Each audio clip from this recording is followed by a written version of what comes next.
नमस्कार दोस्तों, मेरा नाम है आदित्य तिवारी और आप देख रहे हैं लैंडबरी एएमसी। आज के इस वीडियो में हम बात करेंगे कि हमें किस तरीके से किसी भी कॉमन स्टॉक को पिक करना चाहिए। एज़ वी नो, जैसा कि हम जानते हैं कि स्टॉक मार्केट में मोर देन 5000 स्टॉक लिस्टेड हैं, तो उन सारे में से आप कैसे एक परफेक्ट स्टॉक अपने लिए पिक करो। तो इस वीडियो को आप यहाँ से लेके लास्ट तक ज़रूर देखना, ताकि आपको हर एक चीज़ अच्छे तरीके से समझ आ सके।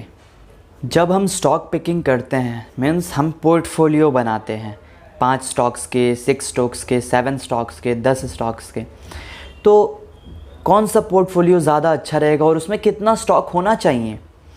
तो मेरे हिसाब से और बहुत ही बड़े बड़े लोगों के अनुसार हमें ज़्यादा भी डाइवर्सिफिकेशन नहीं करना चाहिए और बहुत कम भी स्टॉक्स को नहीं रखना चाहिए।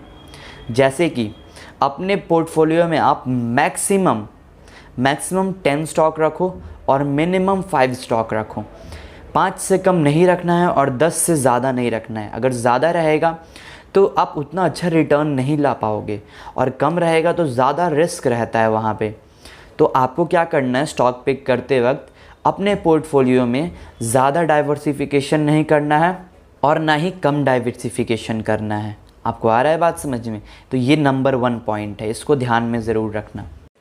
जो दूसरा पॉइंट जिस पे हमें बहुत ज़्यादा गौर करना है वो ये है कि किसी भी स्टॉक को चूज़ करते वक्त हमें ध्यान रखना है वो कंपनी, जिस कंपनी का वो स्टॉक है, वो कंपनी के फाइनेंशियल्स बहुत ज़्यादा अच्छा हो, वो कंपनी लार्ज कैप कंपनी हो।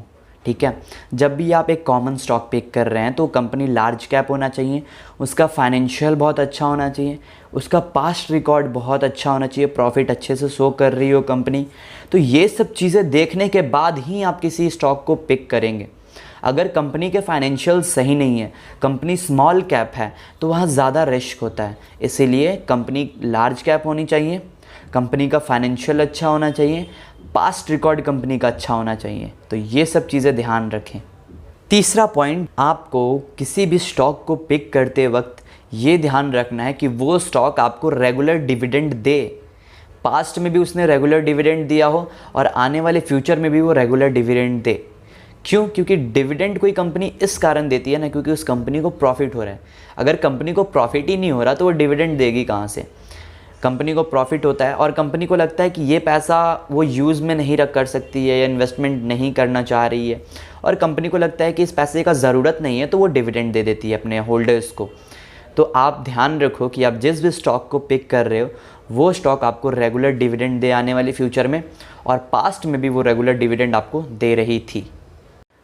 चौथा पॉइंट जिस पे आपको गौर करना है वो ये है कि किसी भी स्टॉक को पिक करने से पहले आपको ध्यान रखना है कि वो स्टॉक का शेयर प्राइस सही है कि नहीं इस वक्त पे। क्या कहीं आप ज़्यादा तो पे नहीं कर रहे हैं उस स्टॉक को, उस कंपनी को एक शेयर के लिए? इस चीज़ का ध्यान रखना है। अगर कोई स्टॉक ज़्यादा ओवर वैल्यूड है तो आप उसको ख़रीदेंगे तो डेफिनेटली आप लॉस में जाएंगे, क्योंकि कल को जब मार्केट उसका पहचान कर लेगा, लोगों को लगेगा कि ये बहुत ज़्यादा ओवर वैल्यूड कंपनी है, स्टॉक बहुत ज़्यादा ओवर वैल्यूड है, तो लोग उसको बेचेंगे और आपका पैसा डूब जाएगा।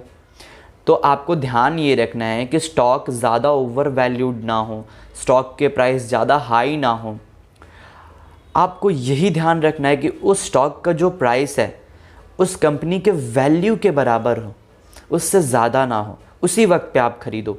स्टॉक मार्केट में ये बहुत मायने रखता है कि आप किस प्राइस पे स्टॉक को ख़रीद रहे हो। तो सही प्राइस पे स्टॉक को ख़रीदना ज़रूरी है। मैंने 4 पॉइंट्स आपको बताए और ये चारों बहुत ज़्यादा ज़रूरी होते हैं किसी भी एक अच्छे स्टॉक को पिक करने के लिए। तो मैं आशा करता हूँ कि आपको ये वीडियो बहुत अच्छा लगा होगा, और अगर आपको अच्छा लगा है तो मेरे चैनल को ज़रूर सब्सक्राइब करना, इस वीडियो को शेयर करना उन लोगों के साथ जो स्टॉक मार्केट के बारे में जानना चाहते हैं, समझना चाहते हैं और सीखना चाहते हैं। धन्यवाद।